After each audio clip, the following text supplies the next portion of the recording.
అధికార దురహంకారంతో వైఎస్ఆర్ కాంగ్రెస్ పార్టీ ప్రజా ప్రతినిధులు చేసిన తప్పులు ఇప్పుడు ప్రజలకు శాపాలుగా మారాయని రాజమహేంద్రవరం సిటీ ఎమ్మెల్యే ఆదిరెడ్డి శ్రీనివాస్ పేర్కొన్నారు. అనాలోచితంగా చేసిన పనుల కారణంగా ప్రజలు ఇబ్బంది పడుతున్నారని, నగరాన్ని చాలా మార్చాలన్నారు. స్థానిక తిలక్ రోడ్లోని నగర టీడీపీ కార్యాలయంలో ఏర్పాటు చేసిన మీడియా సమావేశంలో ఆయన మాట్లాడారు. ఆరోగ్యకర రాజమహేంద్రవరం కోసం ప్రక్షాళన చేపట్టామన్నారు. దీనిలో భాగంగా రాజమహేంద్రవరం ప్రభుత్వ హాస్పిటల్ని ఇప్పటికే 2 సార్లు పరిశీలించి లోటుపాటు గుర్తించి వాటిని అధిగమించేందుకు చర్యలు చేపట్టామన్నారు. హాస్పిటల్ రోగులకు సౌకర్యాలు మెరుగుపరిచేందుకు సిఎస్ఆర్ నిధుల కోసం ఆయా సంస్థలను అడగడం జరిగిందన్నారు. బాధ్యతతో నగర ప్రజలకు ఉపయోగపడే కార్యక్రమాలు చేపడుతున్నామన్నారు. గత 5 ఏళ్లుగా నగరాన్ని పట్టి పీడిస్తున్న గంజాయి, బ్లేడ్ బ్యాచ్లను నిర్మూలించేందుకు పోలీస్, ఎక్సైజ్, మున్సిపల్ అధికారుల సమన్వయంతో మీ భద్రత మా బాధ్యత కార్యక్రమానికి శ్రీకారం చుట్టామని వివరించారు. నగరంలో ఎన్డీఏ కూటమి నెగ్గిన తర్వాత ఎన్నికల ముందు ఏదైతే హామీ ఇచ్చున్నామో ఆరోగ్యకరమైన రాజమహేంద్రవరం కోసం సాధించేందుకు అనేక ప్రక్షాళన కార్యక్రమాలు చేయడం జరిగింది, చేస్తానే ఉన్నాం. గవర్నమెంట్ హాస్పిటల్ని పర్యవేక్షించాం. అనేక లోటుపాట్లు కనబడ్డాయి. సిఎస్ఆర్ ఫండ్స్ కోసం సంస్థల్ని రీచ్ అవుతా ఉన్నాం. బాధ్యతతోటి నగర ప్రజలకు ఉపయోగపడే కార్యక్రమాలు చేసుకుంటూ వెళ్తా ఉన్నాం. అలాగే మీ భద్రత మా బాధ్యత అనే కార్యక్రమంతో గత 5 సంవత్సరాలుగా నగరాన్ని పట్టి పీడిస్తున్న వ్యవస్థ ఏదైతే ఉందో బ్లేడ్ బ్యాచ్, గంజాయి బ్యాచ్ మీద కూడా ఉక్కు పాదంతో వ్యవహరించే విధంగా కూడా కార్యక్రమాలు చేస్తా ఉన్నాం. ఇప్పటికే 3 ప్రాంతాల్లో మీటింగ్లు పెట్టాం. ప్రజలు, పోలీసు వ్యవస్థ, ఎక్సైజ్ వ్యవస్థని అనుసంధానం చేస్తూ వాళ్ళల్లో ధైర్యం నింపే కార్యక్రమం చేస్తూ ఇవన్నీ కూడా చేస్తా ఉన్నాం. మంచి స్పందన వచ్చింది ప్రజల నుంచి. నెల కూడా అవ్వలేదే, ఇచ్చిన ఎన్నికల హామీల్లో ఒక్కొక్కటిగా చేసుకుంటూ వెళ్తా ఉన్నారు. టూరిజం హబ్ కింద తీర్చిదిద్దుతామన్నాం. రేపు సాయంత్రం 5వ గంటకి పివి నరసింహారావు పార్క్ దగ్గర ఏదైతే జూలై 2nd వీక్ లో రివర్ ఫ్రంట్ శంకుస్థాపన చేయబోతా ఉన్నామో దానికి గాను స్టేక్ హోల్డర్స్, ఈ రివర్ ఫ్రంట్ వల్ల ప్రభావితం అయ్యే ఏదైతే అక్కడున్న ప్రాంత ప్రజలు, అలాగే వ్యాపారవేత్తలు, అక్కడ వృత్తి ఏదైతే చేస్తా ఉన్నారో బ్రాహ్మణ సామాజిక వర్గం వాళ్ళని, టూరిజం వ్యాపారం చేస్తున్న వారిని, కార్మికుల్ని, అక్కడ ఉన్న మేధావుల్ని అందరినీ కూడా రేపు evening 5 o'clock PV Narasimha Rao park తీసుకొచ్చి రివర్ ఫ్రంట్ ఏ విధంగా చేస్తా ఉన్నాం, మీరు కూడా భాగస్వాములు అవ్వాలి, మీ సూచనలు ఇవ్వండి అనే ఒక కార్యక్రమం కూడా చేస్తా ఉన్నాం. అంటే పబ్లిక్ ని చేసే కార్యక్రమం ఇన్వాల్వ్ చేసి వాళ్ళ యొక్క సూచనలకు అనుగుణంగా కార్యక్రమాలు చేసే కార్యక్రమం శ్రీకారం చుట్టాం. ఇది మా విధానం. ఈ విధానంతో ముందుకెళ్తా ఉంటే వారవలేని తనంతో ఏదైనా కొన్ని వ్యవస్థలు చెడు కార్యక్రమాలు చేస్తూ మాకు ఆపాదిస్తా ఉన్నారు అని చెప్పి ఆలోచన కనబడతా ఉంది. ఒకటి, మారంపూడి ఫ్లైఓవర్ దగ్గర జరిగిన సంఘటన తక్షణమే పార్టీ, ఎన్డీఏ కూటమి అందరం ఆలోచించి ఇది విధానం కాదని దాన్ని సరిచేసాం. ఇప్పుడు ఇంకోటి ఏదో అయ్యిందని నాకు ఇప్పుడే చెప్తా ఉన్నారు మీడియా వాళ్ళు.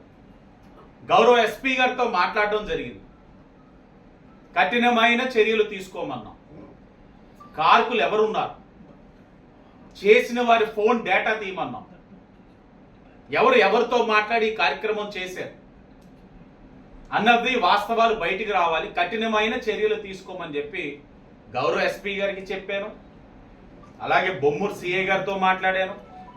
ఫస్ట్ ప్రకాష్ నగర్ పిఎస్కి ఫోన్ వచ్చిందట, మాజీ పార్లమెంట్ సభ్యుడు ఆయన చేశారని.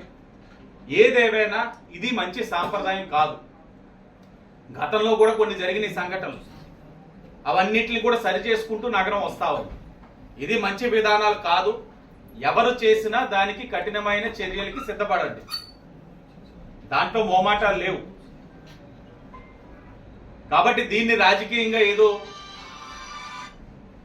ఇదే రాజకీయంగా ఇదే నగరానికి పెద్ద సమస్య కింద దీనివల్ల ఏదో జరిగిపోతుంది అన్నట్లు ఒక చిత్రీకరణ చేయాల్సిన అవసరం లేదు. నిన్న రాత్రంతా వర్షం పడ్డది, నగరానికి చాలా పెద్ద సమస్య అది.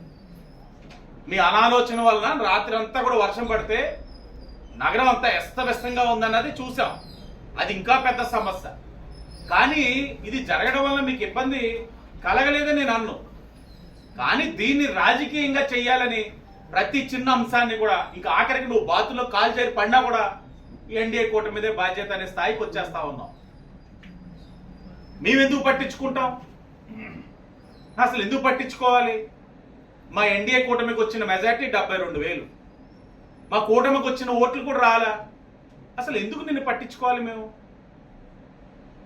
మాకు నీకన్నా పెద్ద సమస్యలు ఊళ్ళో చాలా ఉన్నాయి. ఉద్యోగ అవకాశాలు కల్పించాలి యువతకి, పాడైపోయిన నగరాన్ని మళ్ళీ ప్రక్షాళన చేయాలి. 4 సంవత్సరాలు ఏం చేశారు ఈ వైసీపీ వాళ్ళు?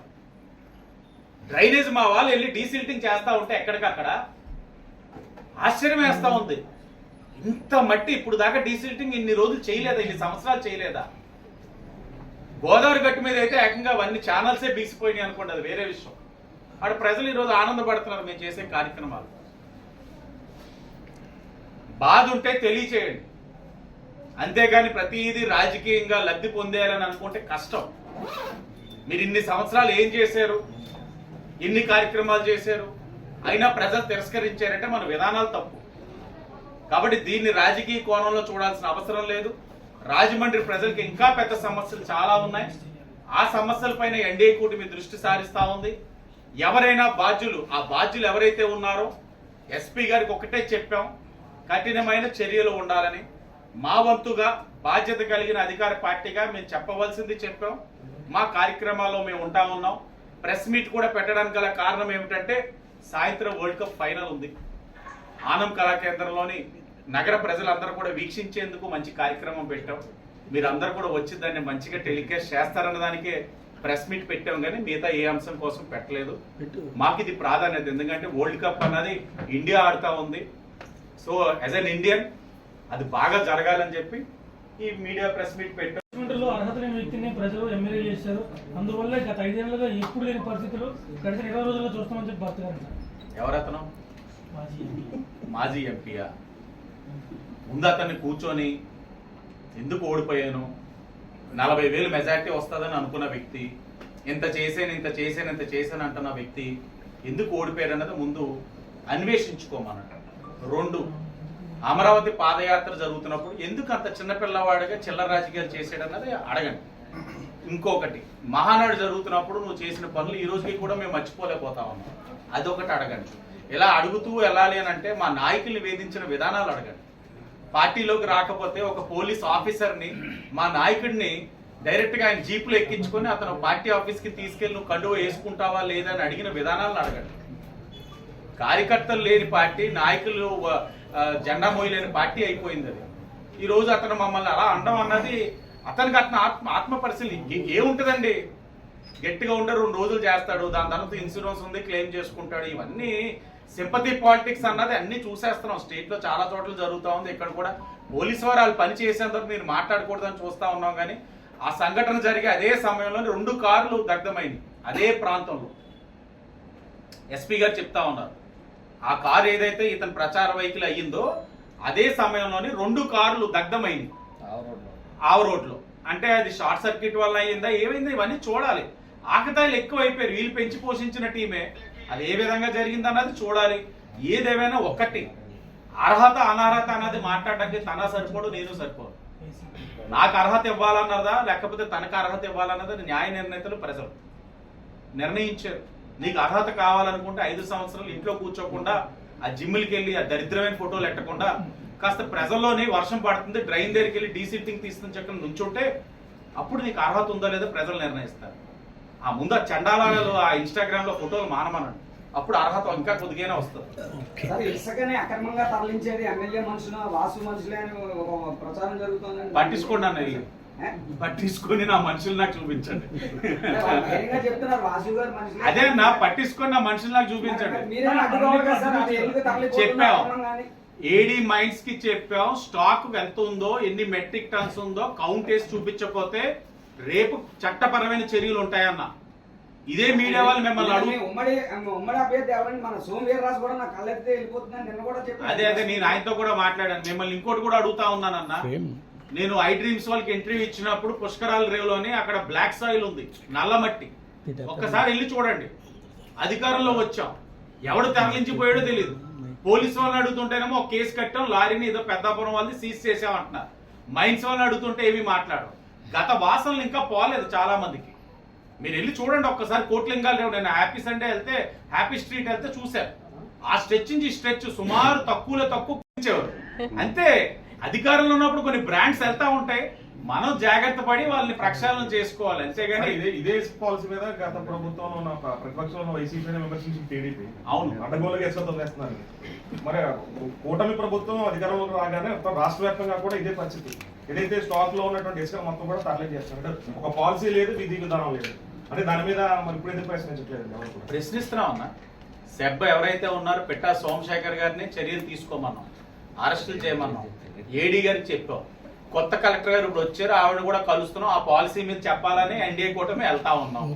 మేమైతే చాలా చిత్తశుద్ధితో ఉన్నాం. వాళ్ళ మాదిరిగా అవినీతి చేయాల్సిన అవసరం లేదు. ప్రజాక్షేత్రంలోని ప్రజల యొక్క సంక్షేమం కోసం ఆలోచిస్తా ఉన్నాం. ఆ ఆలోచనతోటే వెళ్తాం. అవినీతికి తావు అనేది ఇవ్వం. మా మీడియా వాళ్ళు అడిగినట్లుగా ఇక్కడ కూడా ఒకసారి కోట్లింగాల రేవు దగ్గరికి వెళ్ళి దాన్ని కూడా ఒకసారి మీరు అన్వేషించి ఎవరి కారకులు అన్నది కూడా బయటకు తీయాలి. ఎందుకంటే మాది రాజమండ్రి ఎమ్మెల్యే గారి తాలూకు, లేకపోతే రాజమండ్రి రూరల్ ఎమ్మెల్యే గారి తాలూకు వాటం ఫ్యాషన్ అయిపోయింది. ఆ తాలూకు ఎవరన్నది మీరు తీయండి. తప్పకుండా వాళ్ళ మీద కఠినమైన చర్యలు తీసుకునే బాధ్యత మేము కూడా తీసుకుంటాం. రాజమండ్రిలో ఇప్పుడు మాజీ ఎంపీ భరత్ కార్యాలయంలో కారు దగ్ధమైందంట. చెప్పేసి అలాగే మరో చోట 2 చోట్ల దగ్ధమైంది. అవును. ఈ సాంప్రదాయం రాజమండ్రిలో ఉందా? ఈ కారు దగ్ధాలు ఉన్నది ఆకతాయిలను ఎందుకు పట్టించుకోవట్లేదు పోలీసు? 5 సంవత్సరాల నుంచి వాళ్ళని అడిగారన్నా. అధికారంలో ఉందా? మేము వచ్చి నెలే అయింది. 5 సంవత్సరాల నుంచి అడిగారా? అమరావతి రైతుల మీద ఎప్పుడైనా సాంప్రదాయం ఉందో? ఒకరు ఎవరైనా కార్యక్రమం చేసుకుంటే రాళ్ళు పెట్టి దాడులు చేయడం ఇంత ముందుందా? మహానాడు మేము చేసుకుంటుంటే మా తోరణాల మీద తోరణాలు కట్టి ఇలాగా ప్రేరేపించే కార్యక్రమాలు. పరిస్థితిని చక్కదిద్దే క్రమంలో ఇటువంటి సృష్టించే ఇప్పుడు బ్లేడ్ బ్యాచ్, గంజాయి బ్యాచ్ మీద మేము ఒక ఉక్కు పాదంతో ముందుకు వెళ్తా ఉన్నాం. ఒక డైవర్షన్ పాలిటిక్స్ కింద దీన్ని ఒక అవకాశం కింద తీసుకుంటున్నారని నా భావన. గతంలో అల్లు బాబీ గారు అనే వ్యక్తి ఉన్నారు, ఎక్స్ కార్పొరేటర్. ఆయన కారు మీద కూడా జరిగిన సంఘటనలు నేను గుర్తు చేస్తా ఉన్నాను. రాజకీయ